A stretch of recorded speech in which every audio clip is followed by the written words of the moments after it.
Today, I'm finishing up my series on feelings and emotions with 3 ways to increase emotional awareness in everyday life.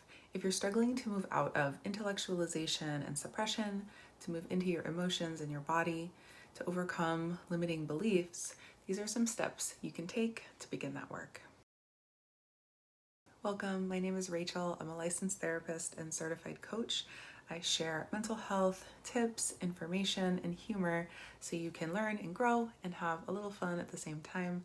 If that sounds like content for you, make sure to like and subscribe.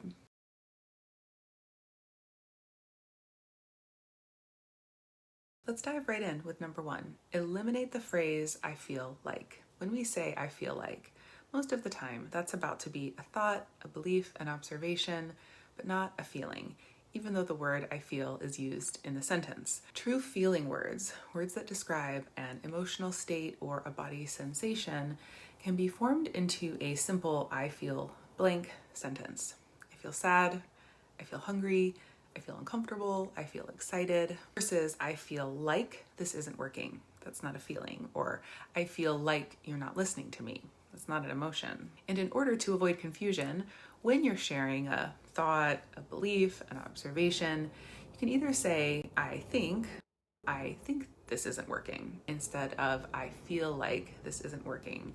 Or something like, it doesn't seem like you're listening to me, instead of I feel like you're not listening to me. Try to save the words I feel for expressing actual feelings and emotions, and use different language for all the other stuff. These I feel blank sentences will push you to be curious about your actual feelings and emotions, because you'll have to identify them. And using these sentences will also allow you to share your feelings and emotions with others.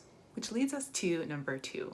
When someone asks how you're doing or feeling, answer them. I know it depends on the relationship, the situation, the environment, etc., but at least some of the time, when someone in your life asks how you're doing, it's an opportunity to check in with yourself and give an honest answer. Instead of automatically saying, I'm good, which is the standard response, it's your chance to share some real information about how you're doing. Maybe you're feeling focused and productive, or maybe you're feeling tired and distracted.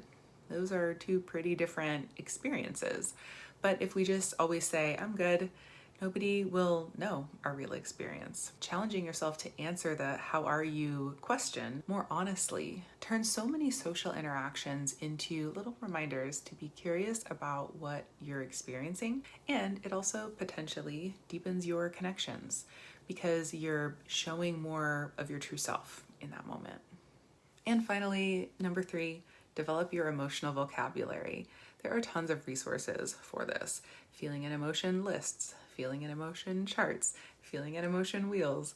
There are so many words to describe the subtle but meaningful variations in emotional experiences, and the more you know, the more accurately you can identify and describe your own experience. I'm a big fan of this type of wheel because it shows how you can take the main emotion words we all know and then get more nuanced with it. So if we use this wheel, I might be able to start by identifying that I'm feeling something kind of bad, but the word bad doesn't really explain it well. So then maybe I go, yeah, it's like more like stressed. Oh wait, it's actually feeling overwhelmed. So now you can use the right word to describe your experience. You're not just feeling generically bad, you're feeling overwhelmed, which then allows you to thoughtfully respond to that overwhelm and take care of yourself through it. I hope you found these tips helpful. If you did and you want the rest of the information that led us here, make sure to check out the Feelings and Emotions playlist. Thank you so much for your time today, and I'll see you soon.